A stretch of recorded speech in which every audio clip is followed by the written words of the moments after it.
તો રાજ્યમાં ફરી સરકારી પરીક્ષાઓમાં છબરડાનો મુદ્દો હાઈકોર્ટ સુધી પહોંચ્યો છે। જીપીએસસી વર્ગ 1 અને 2 ની મેઇન્સ પરીક્ષાના પેપરમાં છબરડાનો આરોપ કરવામાં આવ્યો છે।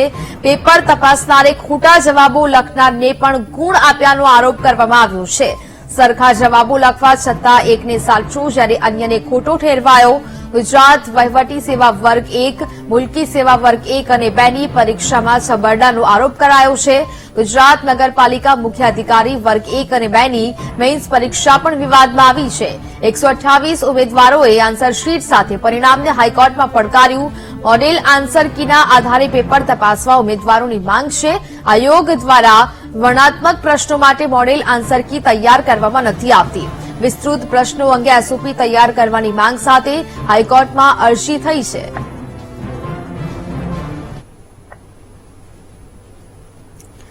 સંવાદદાતા દર્શલ રાવલ ફોનલાઈન પર જોડાયા છે। દર્શલ, રાજ્યમાં ફરી સરકારી પરીક્ષાઓમાં છબરડાનો મુદ્દો હાઈકોર્ટમાં પહોંચ્યો, શું મામલો?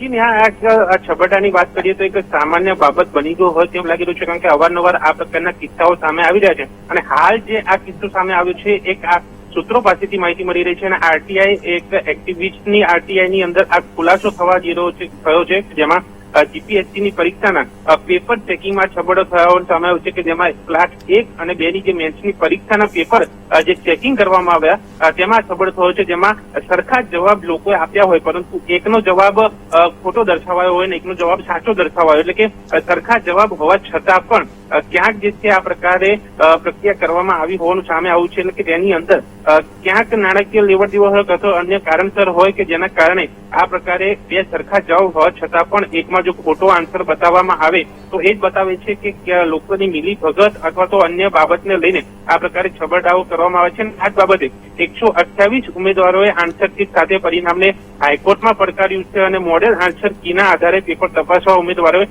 માંગ કરી છે। જો તેમ થાય તો આ છબરડાનો ખુલાસો થઈ શકે છે અને સાચા પરિણામો સામે આવી શકે છે।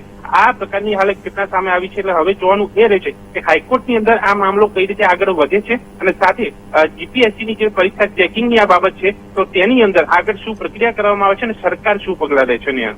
બિલકુલ દર્શલ, જાણકારી બદલ આભાર।